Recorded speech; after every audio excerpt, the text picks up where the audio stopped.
Welcome back to Boys and Ghouls Film Review, folks. I'm your host, Sarah Stephenson. This is my co-host, Mike Stephenson. G'day. Hi, everybody. All that sort of stuff. And tonight we're continuing where we left off from last time, where we're going to review Halloween Ends, that was released in 2022. All there you go. Hey. Yes, so we're continuing where we left off from last time we were here. Mm-hmm. Sounds like a plan, doesn't it? I agree, and I do think this one puts a good closure on this movie, for this franchise. There are some people who don't think it's... Some of the critics don't like it because it's taking a slightly different tack on the storyline. I think that works out. That's probably the best way I could put it, Mike, considering that it's taking a different route, unlike other people who in the past would have just gone with the same stuff. You know, he goes out, kills people, more people, and then everyone is... And the only ones left is a final girl, and she has to fight him. Yeah, it's just focusing more on the effect of the people in the town and that sort of stuff. Yeah, this is more about how, as Mike said, it takes how Michael Myers takes the toll on the town, how they start taking the blame or putting the blame on someone else. Yeah, exactly. Like throughout this movie, they kept blaming Laurie Strode for taunting dear old Michael. Even though she wasn't a taunting type, she didn't taunt him when he was out in 1978. She didn't so much as taunt him. No. He was the one who was taunting her. He was if naughty. That's the word. He was naughty, wasn't he? And when she was in 2018, she was trying to prepare everyone, trying to warn everyone that something was going to be happening, and no one even believed her. It was like the boy who cried wolf, only with instead of wolves, we have slashes. So that's exactly the deal in this movie. It seems like in this one, it deals with who is the blame for Michael Myers' behavior, even though everyone... I think it's more to the fact that people come up with their conspiracy theories. It's just like you go online, you find out many different ways of why this person acted up. Like looking at Jeff, Jeff from the Jeff Donner. Donner. Yeah. People come up with several different reasons why he did this, including hate crime, which was probably one of the media's biggest news bits that came out probably back in the old days. Exactly. Even though it was more deeper than that. It wasn't to do with television or movies, or cartoons for that matter. Anyway. Okay, right. Even though some of the media continue blaming TV for everyone's reasons for behaving like this. All right. Okay. Go on, Mike. Well, I'm going to do my normal intro sort of stuff and who did what to whom and things. Here we go. Produced by lots of great people. Okay. Malik Akkad, I think he did the last one as well. Jason Blum and Bill Block, they did the production side of it. Directed by David Gordon Green. Yeah, he did the last one, as I recall. I think he did too, yeah. Now, I think David also contributed to the writing of the script. Yes, now, man. Paul Brad Logan was one of the writers. Chris Bernier was another writer. Danny McBride and, like I said, David Green. Obviously based on characters by John Carpenter and Deborah Hill. Now, I can do starring in a minute, but so far, it's box officing really, truly good. Now, I agree. This was released only a couple of weeks ago, and it was budgeted at $33 million and box office at 96. Mm-hmm. So it's still doing the cinemas, and it's still doing whatever, and so it's a good money earner, this one, so can't complain. Okay? Yeah, Mike and I have discussed how in Halloween Kills, that was just, it was just not meant, as you know, guys know, it was the media made out there it was not the grippingest best movie of all times in Halloween history, but it was probably making way for this one, obviously. Well, I had the feeling that Halloween Kills was designed to bring you into this movie. Is that why? That's why they sort of they changed it a little bit and dumbed it down a little bit. But how do you say the storyline in Halloween Kills was. It wasn't too bad. It was not too bad, even though Michael he won this round, and just like Empire Strikes Back, where the Emperor won this battle, but next time in Return of the Jedi, they get their comeback. Yeah, so what we've got here is a situation where Michael Myers comes back for a last time, and things don't go according to plan, obviously. Mm-hmm. So away we roll, hey? Yeah, I mean, you can't not always win in this game, I guess. Well, of course not. That's the way it's supposed to be, isn't it? I mean, I know in the past, every single Halloween movie, they did the same thing. The person tries to kill Michael Myers, whether it was a gun, a knife, or a fork, or even a pitchfork, or even being impaled by a spear, or even blown up to bits. Exactly. It doesn't matter what weapon you choose, he continues coming back. In this case... Oh, the cat came back... In this one, I feel like, I think Michael Myers starts feeling the age on him. Like, after his last fight with the lynch mob, I think he was starting to lose a little bit of influence over the community. And I think he was losing his... energy levels. We somewhere along the lines, Michael Myers is supposed to be an immortal of some description. Mm-hmm. Don't know how, why, it's never been fully explained in the storyline, but what we have here is a guy who maybe he's reached his pinnacle, so to speak, and he's getting ready to go down to meet his maker. How's that? That would probably be the best way to describe it, Mike, considering what happens to him. Anyway, here's the cast. Let's mention the cast, guys. Guess who's in it? Jamie Lee Curtis. That's Laurie Strode. We won't go into that because we know who she is. Duh. Andy Matichak plays her granddaughter, Alison Nelson. Mm-hmm. Will Patton plays Deputy Frank Hawkins. He's been around a while.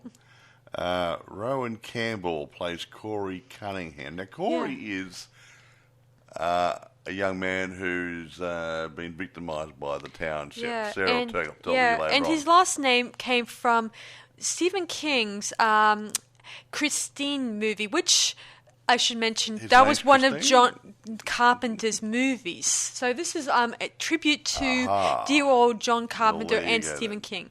Even though the Christine one was more about a car that was that kind of gets control of his of the owner, which could link to this one being Corey becomes a link to Michael. Yeah. When you say Michael, probably, it makes a little sense why they came up with this idea. Quite possibly, my dear. Now, I will just go down to the next guy briefly. James Jude Courtney.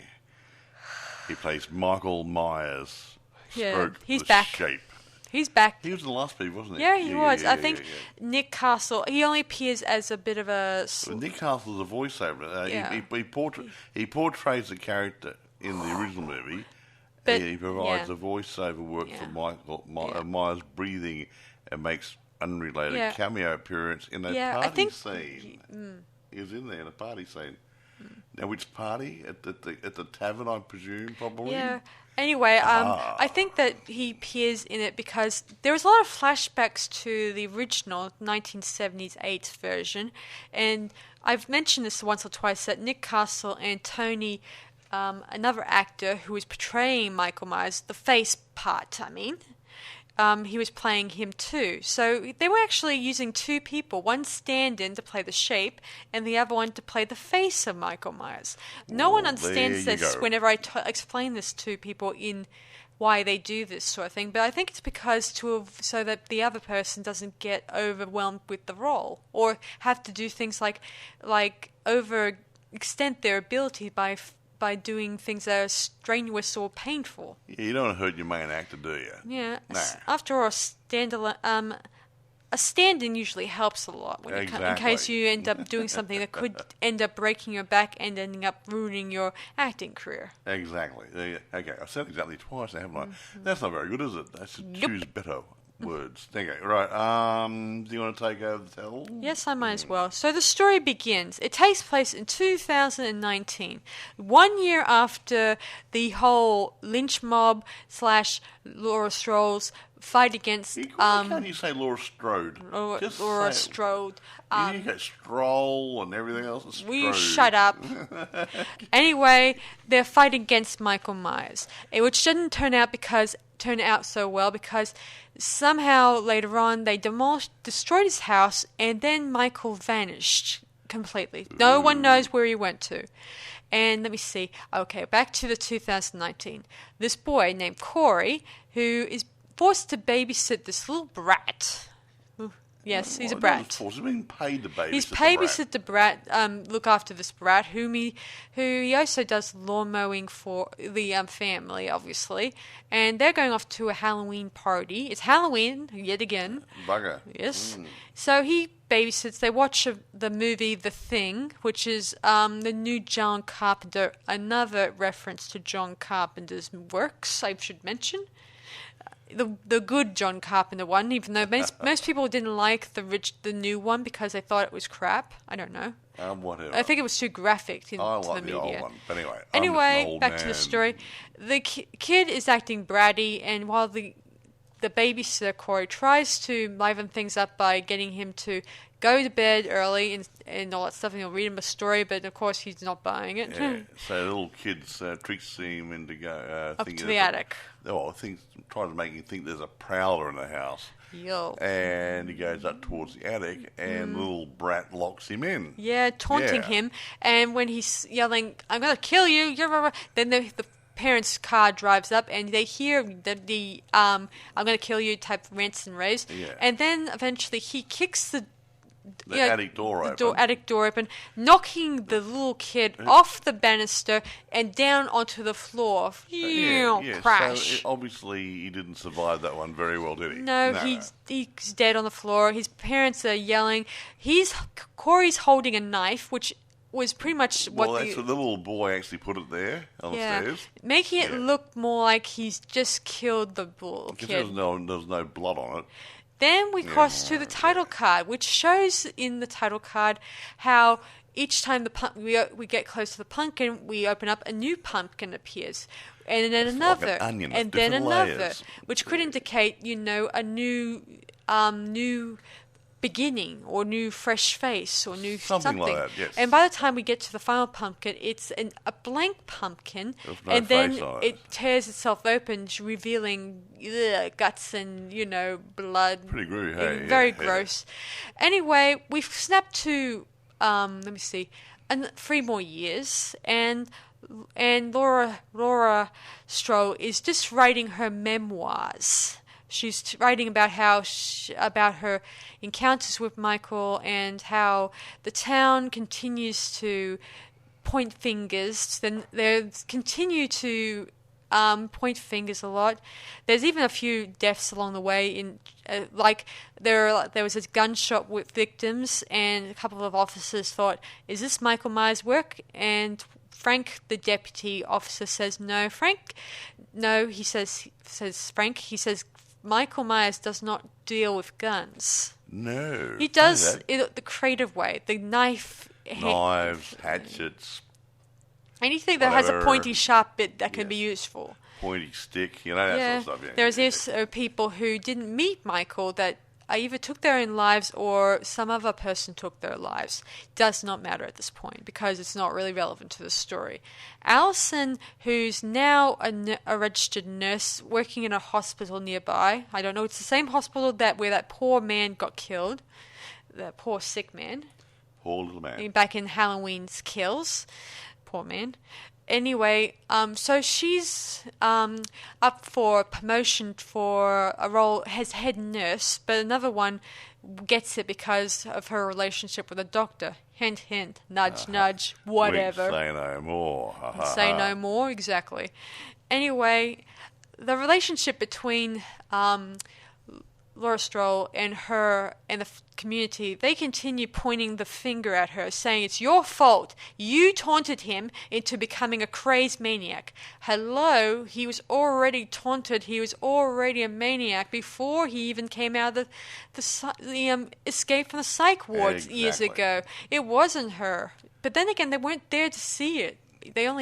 That's probably explains why she's writing these memoirs, to tell her side of the story, to get them to realize that she didn't have any blame in this murder's rampage. Yeah, it gets rid of all the conspiracy theories in the neighborhood. Hey, yeah, one of the conspiracy theories is a radio station who taunts previous crimes and tries to make it all, make it all gory, cool, and in his favor. Not really great. Everyone hates him. Yeah, he's a bit of a turd. He is a bit of a turd. Anyway, Corey, the killer I mentioned in 2019, he's been let off the hook, and he's now working for his dad in at a sort of garage. I think it's a motor vehicle repair place, which also does scrap metal. Yeah, which makes me think of, that's probably another thing that makes me think of the Christine movie, because the guy in that, he started repairing at a car place like that, sort of. Whoopee. Anyway, he's forced to work there. He had big plans to apply himself for engineering classes in university. You're trying to get himself organised to go to university, get an engineer's degree and all that other guru stuff. But I guess probably when this court case came forward, it would ruin every chance of him ever applying to any university that dabbles with engineering. They probably believed that the court that he was guilty of possible murder. Well, he got acquitted, so and so you don't. I don't think really they'd be able to say, "Hey, you were accused of something and rather you didn't do," and that sort of stuff. I don't think that'd really work. No. His mother is kind of the worst person I've ever met. Yeah. Because she sounds like she doesn't like him socializing with any other girl, even though he's a loner. He doesn't have any friends. He's just. Mother's a weirdo. She's a weirdo. Like in Carrie, the mother was weird. Well, this lady's weird too. Yeah. Just the very much same. Anyway, he gets taunted by a bunch of local kids who kept taunting about his past crimes, and he ends up breaking his hand because they wanted him to buy them drinks, at a gas station, the heavy stuff. The heavy stuff. Of course, then Laurie Strode comes into frame, and they start taunting her, saying, "Look at you, the psycho and the weirdo, all that stuff." Yes, all that sort even of stuff. Even though she's a local hero, even though none of the townspeople probably think she's a hero because they let Michael Myers get away. Anyway, so they go inside, and then Laurie Strode takes out a switchblade, I think it was, and says, "Do you want me to do the honors, or do you?" So he ends up poking holes into the guy's car. The tyres. Into tyres. Give him flat. It was only flat in the bottom, though, folks. It's okay. Yeah.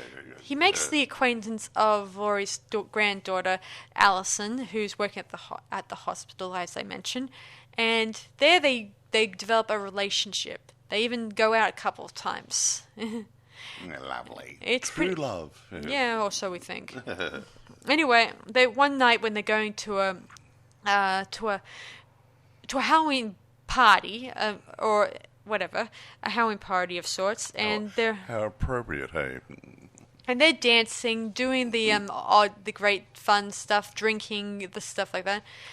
And then when he takes his mask off and orders another drink, the mother of the dead boy that got accidentally killed approaches him and starts yelling at him, saying, "How dare you having fun? You just killed my son, yada yada blah blah blah blah." Not blah blah blah blah blah blah blah. Oh, yeah, there you go, this upsets Corey, and he leaves the party. And as he's heading off, he gets taunted again by the same kids again. Gosh, these kids are so annoying. Gosh. Bugger. Anyway, they taunt him, and then in a scuffle, they throw him off a bridge, which I think is just a stupid thing to do. and he's passed out, and something we don't see, but we see something pulling him into a sewer drain. Yeah, stormwater, storage, whatever. Yeah, witnessing to this is the homeless man who watches this whole thing. Because he lives under the bridge. A good place for him. Yeah.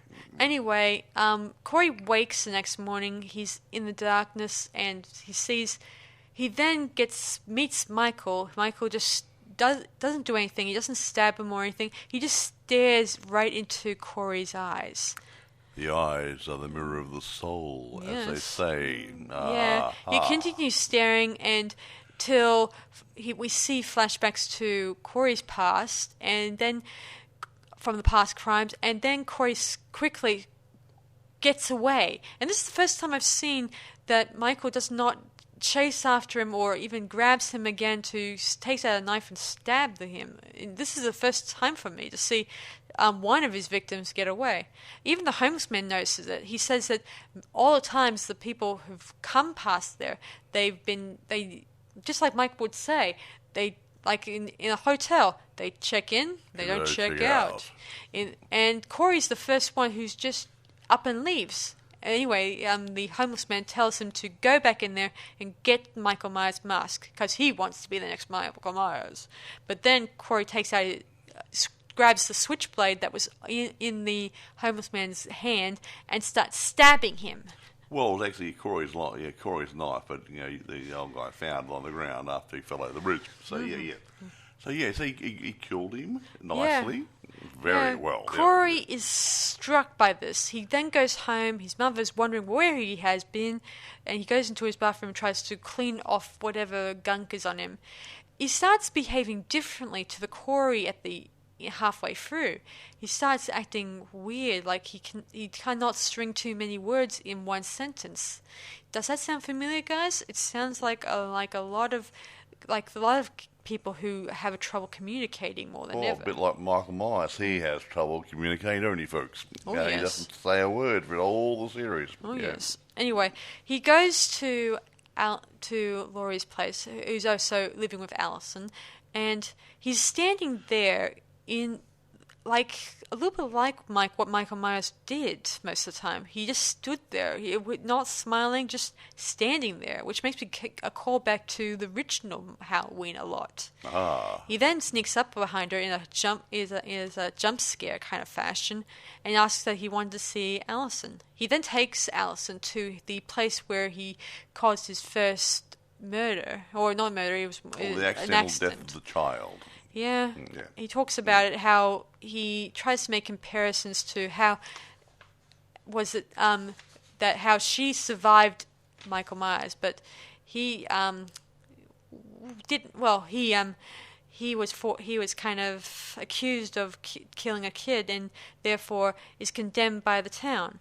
Anyway, Laurie Strode starts getting suspicious of Corey and decides to go visit his mum. His mother has a different reaction to finding out about the relationship, and she jumps down Laurie's throat by saying to her how that thanks to her and Michael Myers' disappearance, the town has turned against Corey because of the incident and has made out that he's the next slasher killer and causing him to act insane is becoming insane. Exactly. Yeah. Well, not really in those words, but it seems that this is sort of the thing that often happens in some of these slashers. You start taunting someone, they could easily turn to the dark side. I know that sounds like I know that sounds a little bit like Star Wars references, but that's what the evil is sometimes. It is. There's no labeling it. Anyway, there was no talking to her mother when she won't even she continues to say that Corey's a good boy, but while the whole town has been nasty to him and all that stuff. And not very nice at all. Yeah, what kind of mother would just not have him give him a life? Technically, she doesn't even let him to date. I bet he doesn't even have friends because he makes out he's a sissy because his mother wants him home all the time at 8 o'clock. Yeah, don't know what. We don't know what's her deal. We don't know anything about the family dynamics. How's that? Neither do I. I like to think his mother can't accept the fact that her son's growing up. I think that's my opinion. Yeah. Anyway, A little man. yeah, exactly. So other people start taunting him. Even a deputy policeman who is infatuated with Alison, interested in Alison, I should say, but she gives him the cold shoulder, saying, "I never plan on contacting you or calling you," all this stuff. But then Corey sees this and starts getting on his high horse, and Hi-ho, Silver. and the guy eventually, after Corey drops off Alison, he then lures the deputy down to the sewer, and he eventually follows him into the sewer, and then he meets with Corey and Michael, and Corey quickly grabs the deputy, and then he eventually holds him down while Michael, with his trusted little knife, starts stabbing him. Many times. Yes. He kept saying, show me, all that stuff. I think more than ever I think Michael is losing his energy in this scene. I think whatever energy he has left from his last skirmish with the crowd has left him drained because of his age. I think, considering he should be in a pensions home by now, retirement considering how home, old he was and how old Laurie Strode is at this moment. She's a grandma, and if Michael Myers was a grandfather, which he imagined he would be, he would probably be really old and really weak and probably developing arthritis. Yep. Like me. Yeah, something like that. Not. I'm falling apart, Anyway, this is not the only kill these two start sharing. Corey and Michael, they also kill the nasty nurse I mentioned, who was having an affair with the doctor. And I think Corey kills the doctor, and Michael kills her. He pins her against the wall like his old-fashioned... Shove a knife straight through her, carving knife job, straight through the guts, out through the back. Into a wall. Pinned onto the wall. There you go. And looking at her like it was like my best work ever. Like a work of art. A little tilt in his head he gets. Yeah, I give it a... I like that, Yeah. Anyway, so Alison and Corey continue their relationship, and they even sleep together. In one scene, we see Laurie Strode looking up at the house, and we see Michael in the background watching her. But instead of going after her or going inside the house and taunting her, trying to hassle her some more, he actually walks off. See? Funny that, hey? It's funny. This is not really his MO when it comes to this sort of thing. No. Usually he would just hide in the shadows until waits the right time and then strikes. Exactly, just like strikes a like the iron's heart. Or something, Eventually, Laurie goes to her friend, let me see, what's her name? That would be... Oh, yeah, Lindsay. Yeah, Lindsay, I think it was. The girl who was the final girl from the girl she was babysitting for in 1978.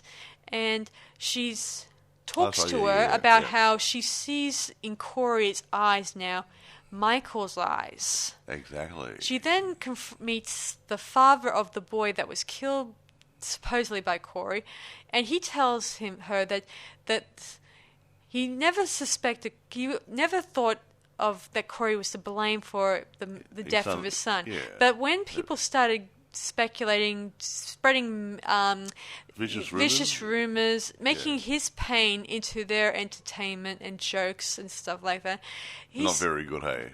It started to go a little awkward. He then one day, after the Halloween party, he tries to drive up and tries to talk to the Corey, but when he sees him, he sees that his face is acting strange. He then, instead of stopping, he just continues driving, and he tells Laurie that the boy that mowed his lawn and babysitted his son, that was a different person to compare to the guy he met on the road. He's changed. The expression on his face tells a different story.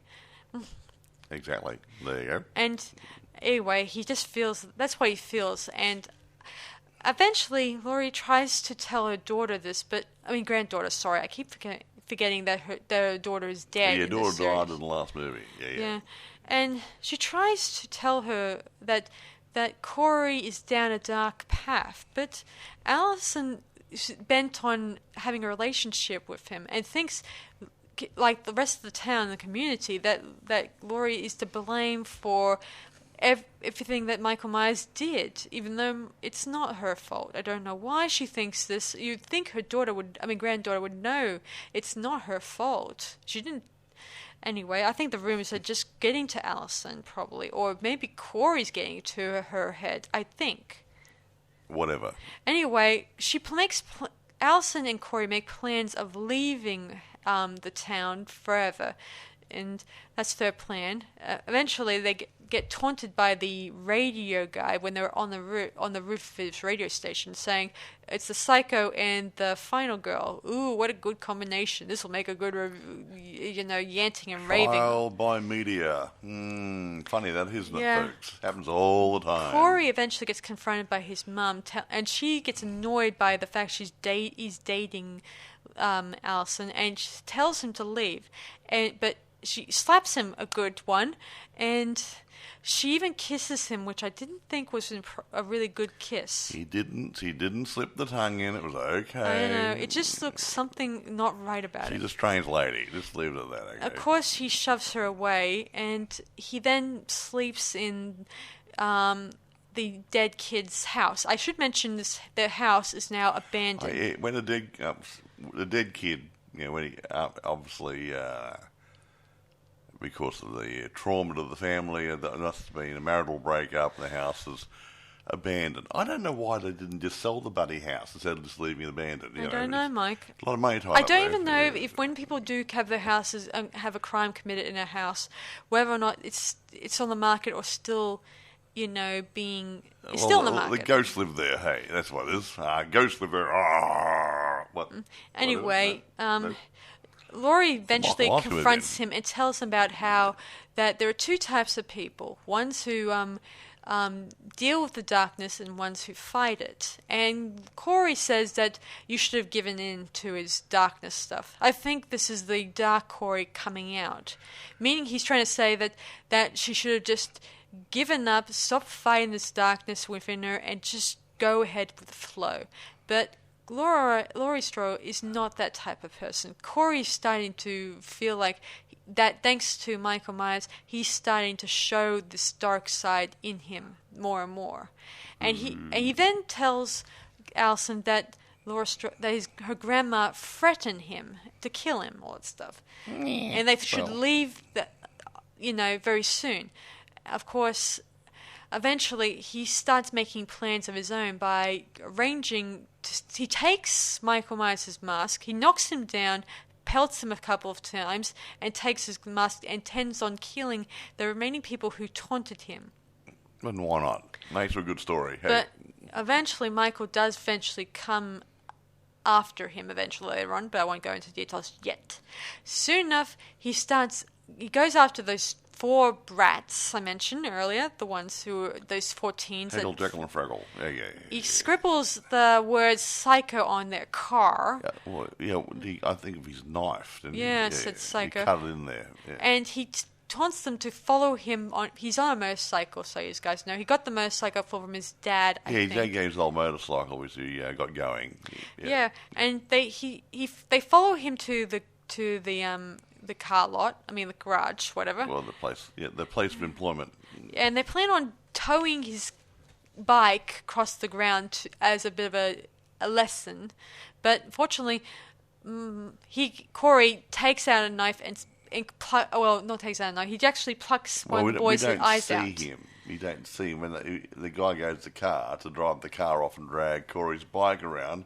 When he doesn't move the car, the other guy, the head mean guy, goes over there and says, "Why haven't moved the car yet?" and sees his friend dead with an eye gouged out where a knife had been. Yeah. Anyway, nice. Then we hear something starting up in the background. I think it's another heavy vehicle, and it's a ute. Yeah, it's a ute, and the kids start running, and eventually one of them they climb over a fence, and then one of the girls gets crushed to death. Well, not crushed to death. She actually gets crushed down by the fence, and 2 of her friends try to fight and get her out, but they both get killed, and including his father gets killed in the... Accidentally. He gets shot by the stupid twit. Yeah. and he gets killed too. And eventually, the girl that's crushed under the fence gets her head crushed like a pumpkin. Doesn't he drive overhead? Yeah, but I think she stomps on her head. That's right. Stomped on her head first, then drove over her. Yeah.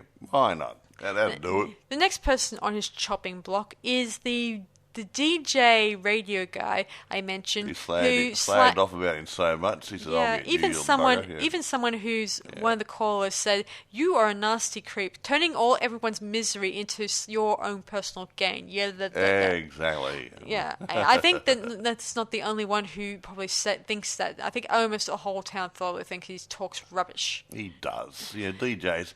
I mean, a lot of those DJs we talk about as much rubbish as some politicians do, eh? Well, bugger.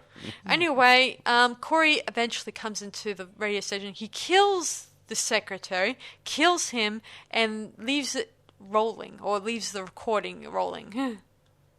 Yeah. Yeah, and imagine a lot of people in the town are probably wondering what's happening with the music. Yeah, the record was going around, so the guy's tongue was laying on the record. Oh, I love that. The arm on the record, he just moving it back and forwards, and they thought, maybe someone picked on the fact that the broadcast wasn't going according to plan, and they called the police maybe. Ha-ha. I gotta admit, I would love to see the policeman's reaction when they see that his tongue on a record player playing the song in a funny way. That would be such a killer. Exactly. Anyway, again, back to the story. Now, Corey's last victim, I think it is, you call it, is Laurie Strode, because she's in the way of him's and Allison's happiness, according to him. He then comes in there, she takes a gun, and she looks like she's attempting to take her own life, but she's actually takes the gun and shoots a pumpkin, causing a... Yeah, she was doing that to sort of draw him into the room, so she was pretending to have a bit of a breakdown. Yeah. And she had an idea he was watching, so... And she walked out of his line of vision. Yeah. And shot the pumpkin, and he came in, and she says, trick or treat, pretty much. Yeah. I think she shoots him a couple times, yeah. And why not? Then she heads downstairs, shoots into the wall, and then he remarks how that if he cannot have Allison, no one can. So he takes the knife, his knife, instead of stabbing Laurie Strode in the wherever, he ends up cutting. He cuts into his throat. Yeah, his own throat. I think this was all his plan to incriminate dear old Laurie Strode, making her the slasher killer. The new boogeyman. Allison appears and she thinks she sees Grandma did it, yeah. Laurie Strode taking the knife out of his throat, and she thinks her grandma did it. Yeah. Well, and she runs out, and eventually we hear Michael coming inside, and Laurie Strode knows this. She hides in the darkness, and Michael sees his mask that's on the ground. He takes it, and he's about to put it on when Corey wakes up, but then Michael quickly snaps Corey's head, I should say. His neck, not his head. His head. I'll slap your head a minute. Meaning he does no longer want him as an accomplice. I don't know if it's accomplice or copycat. The apprenticeship is over. Yes, The lesson is over. Therefore, give back the mask. Yeah, he took his mask. You do not take Michael Myers' mask or Jason Voorhees' hockey mask or anything I don't know. Maybe by taking his mask, he's taking his identity. Yeah, probably. That sounds good to me. There's only one Michael Myers. I think a lot of people have told me that. One Michael Myers. Yeah. It's like there's one Corey. Anyway, he then stalks the house for Laurie Strode, and eventually, when he hears the pumpkin the microwave acting funny, and then Laurie Strode appears and they start fighting in the kitchen or wherever. Food fight. No. Meanwhile, Allison is driving across town thinking that she just lost the love of her life, and she starts phoning up the police, and then she gets Frank, the deputy, who says to her that Laurie Strode mentioned that there was a suicide taking place inside the house. Not mentioning names, just mentions that there's a suicide inside her house and that she should come immediately. Okay. Anyway, I guess she realized there and there maybe the truth, that maybe that Laurie Strode knew what was going on, even though she started I don't know why she didn't believe her, considering she only knew Corey for, like, say, a couple of days. True love. Oh. How long does it take for you to think that your intimate boyfriend turns out to be maybe the monster? Hey, I fell in love with your mother pretty quick. Well. But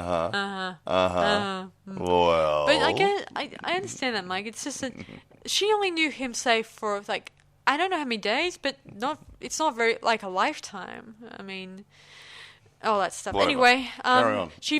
So Laurie Strode and Michael, they continue fighting. Eventually, Laura was able to get the upper hand by stabbing him multiple times in the hands and the heart, in the chest. Yeah.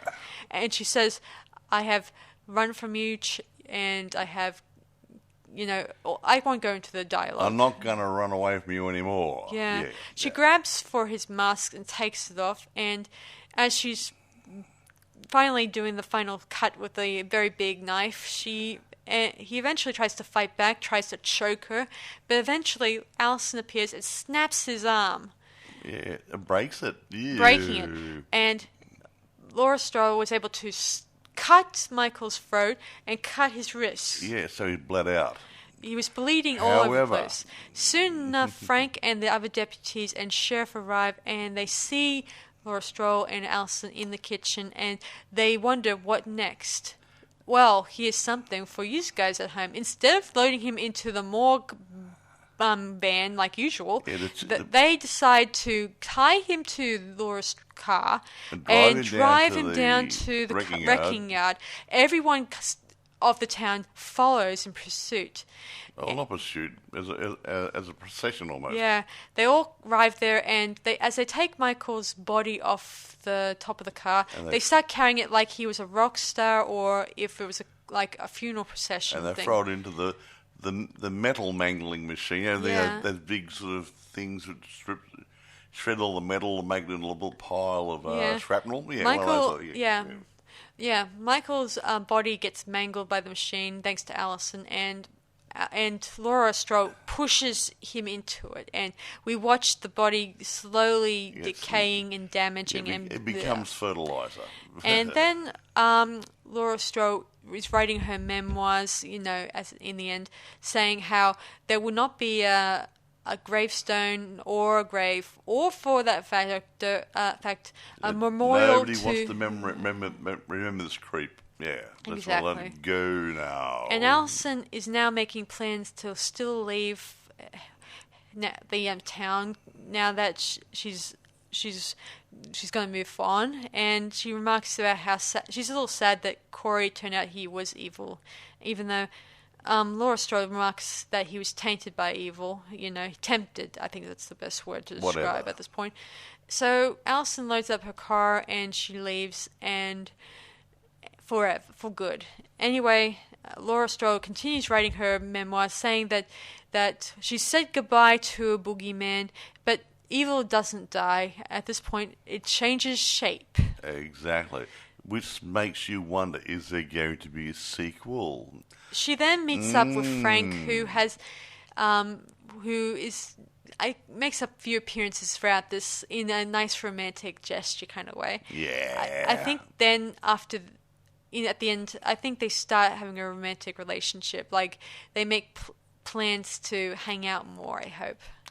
Very nice. Then we cut to inside the house, a few snap bits of her lounge room, the kitchen, and finally her office, where we see on the coffee table Michael Myers' mask.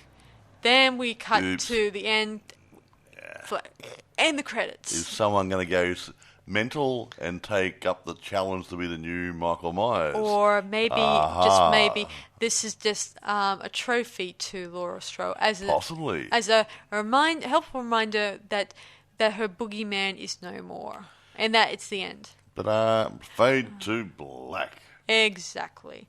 Although a lot of people keep saying when they get to the end, they keep saying they hear Michael Myers' breathing voice. Darth Vader. But I don't hear anything. I just hear tweet tweet bird noises. Well, it could be tweeting. There you go.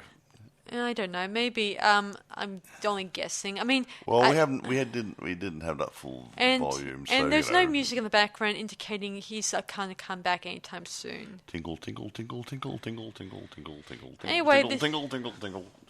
Is the music? Yeah. Tinkle, tinkle. Yeah, something like that. But Tinkle, anyway, it doesn't seem to mention that. It seems that it's firmly saying that Michael is dead at least in this franchise.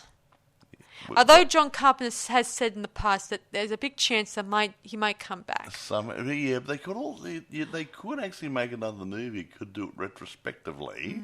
That's also a possibility. Yeah, they have done that before. Look at Rob Zombie, guys. Yes, Mr. Zombie does a lot of things like that. Yeah. Yeah, Rob Zombie did his own Halloween, I recall now. Yeah. Which was not too bad. It had a different different take on the story. Yeah, okay. Now, getting on to different takes, I think the previous stories were more about Michael Myers killing people. Mm-hmm. This movie was more about a town's reaction to the killing and the Michael Myers boogeyman and all that stuff like that, and conspiracy theories and everything else, and any stranger, he's a suspect, that sort of thing. So it's taken a different line. I agree. Yeah. And that's why some people may not have liked it. I expect the same old, and say, oh, nice little bit of a drama here and a bit of a love story and yada, yada, yada. Oh, stab, stab, stab, and then continue with the drama. Yeah, the stories. I think really you can't just keep doing it over and over and over. And this is supposed to be the closing movie. Yeah, in this one, to end it all. Yeah, in this one, Laurie Strode lives in a nice suburban type house of sorts. Yeah. Nice, calm, quite the opposite to her bunker house that she had in the middle of nowhere in 2018 version. Exactly. Quite the opposite, which is kind of nice because she looked like she wanted closure and a little bit of a new beginning for herself. She did. Now she's got a real new beginning because Michael Myers, everyone thinks, is fertilizer now, so he shouldn't have any problems. Kiddies. Just hope they don't do what they normally do in the past where they try to come up with Night of Living Dead type scenario. Well, you never know. I mean, they already did it with Jason Voorhees, to death. Stuff. They tried to do it with Anyway, before this drags on too long, okay. They even tried it with Michael Myers a couple of times, I seem to recall. Try to make out he was more superhuman than... Yeah, you can't kill him for some reason, though. Yeah, well, you know what they say, Mike. You can't keep a evil man down. Well, that's the way it goes, yeah. Anyway, irrespective. I'm not going to go too much into the reception, the critical response.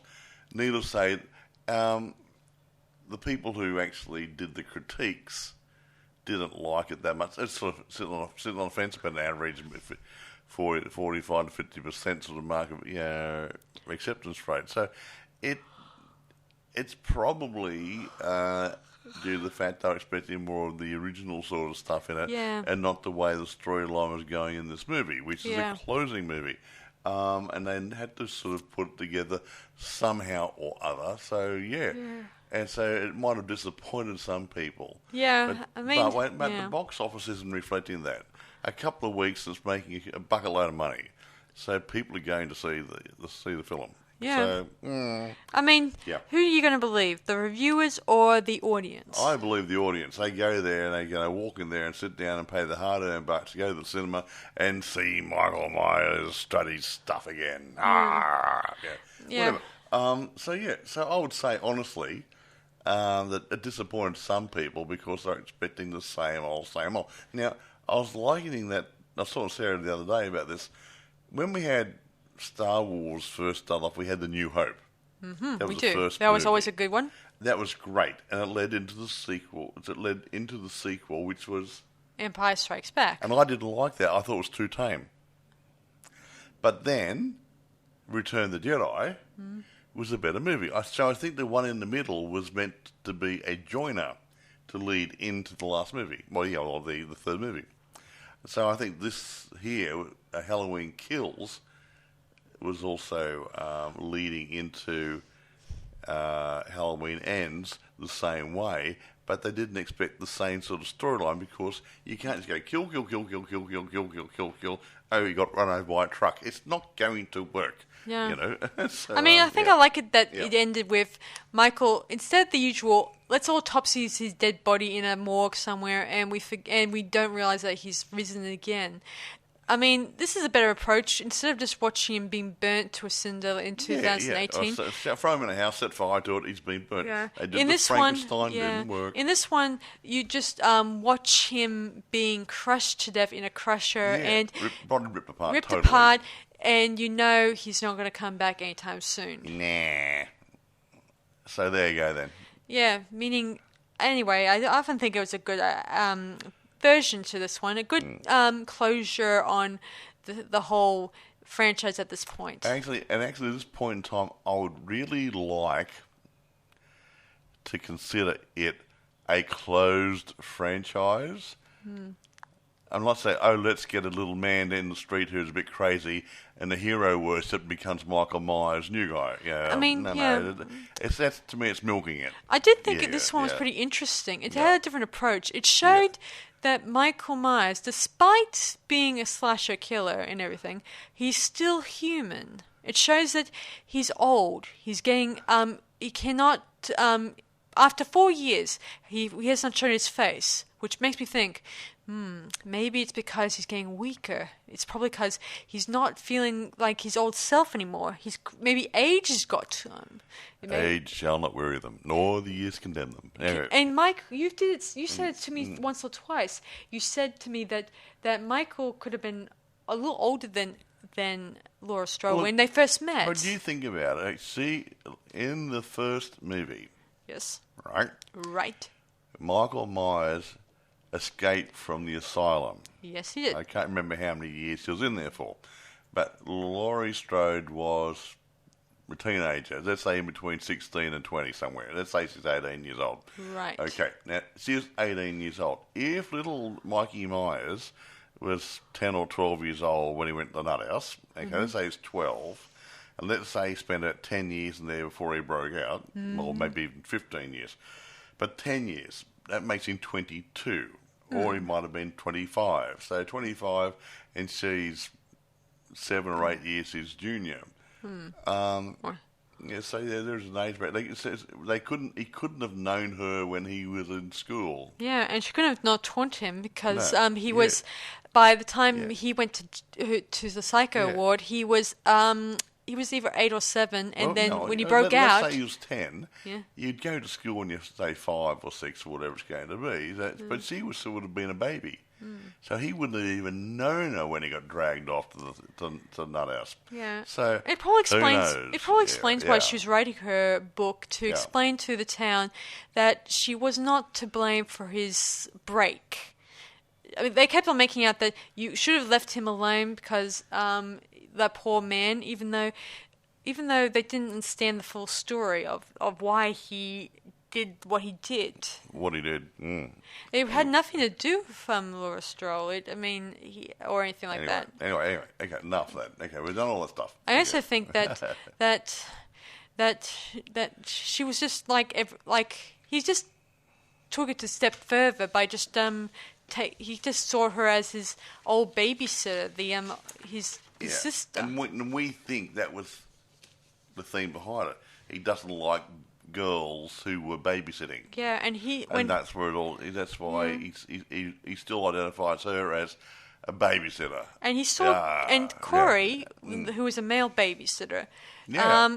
I don't know how that fits into it, but Well, I it's know. it's interesting how he was able to manipulate and control him to become like him. Yeah, well, he's Mentally, nice. maybe. I think he's weak-minded, and he had Michael Myers supposedly has power like Dracula, and look into my eyes, come here, blah, blah, yeah, whatever. I don't know. want to drink your blood. Blah, I blah, gotta blah, blah. admit, it's an approach I never seen in Halloween before, which is kind of a bit of a refreshing feeling. Yeah. Instead of just the usual, Michael works alone. He does not work with a partner. He doesn't do copycats. He doesn't do anything. He, No. he prefers to either work alone sometimes, or in this case, he did work with this guy for a bit. He got him to kill again for his enjoyment. Yes. But when he came time to hand over the mask, Michael was not willing to hand it over. It's mine, mummy.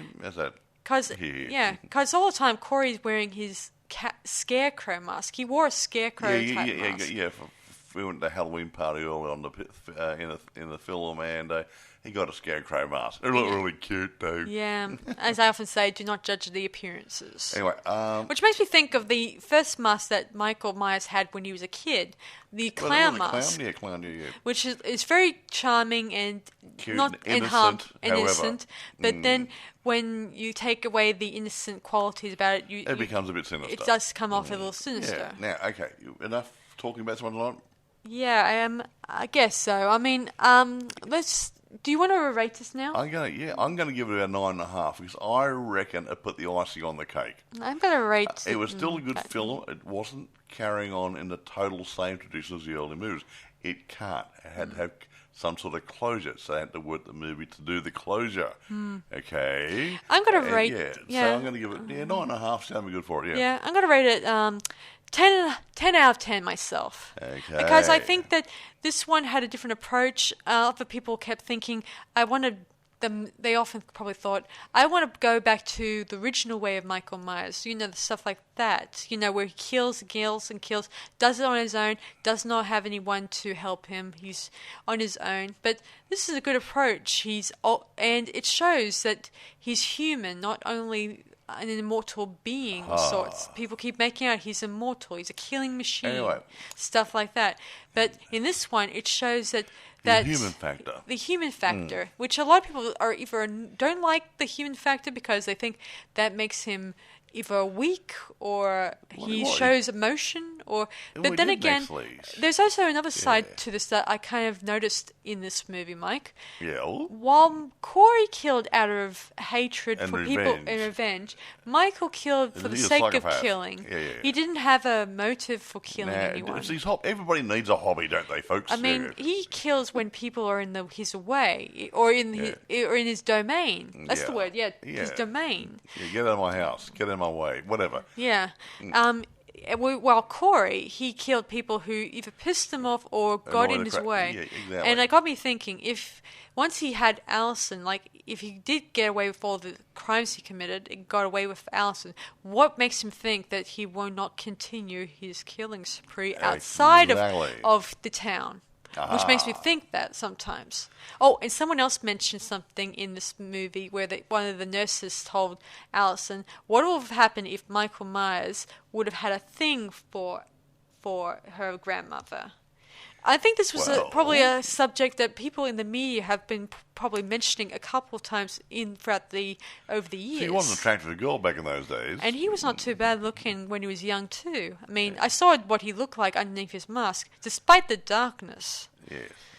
Anyway, wait a minute. it is an interesting subject that probably gets mentioned on medias all the time. There you go. I was going to say, availability. It will be available on eBay and Amazon. You can do pre-orders at the moment. Hence to say, you can't rent it just yet either because it's still doing the cinema circuit and streaming and whatever. So give another... actually, we're doing this a couple of weeks or two ahead here. So by the time you actually listen to this podcast... it may be getting closer to actually having it on your eBay and Amazon and other places that you get your media from. But at the moment, the day we're doing this, no, not quite yet. But it will be there. It will be, yes. Yeah. So that's our everything we got on this movie, guys. Be sure to check it out. Let us know in the comments what you think of this movie, and let us know which one of these in the franchise you like the best. Exactly. All right. Thanks for listening to us, everyone. This is Sarah Stephenson. And Michael. Saying, see you guys around on Boys and Ghouls Film Review. Bye for now. Bye.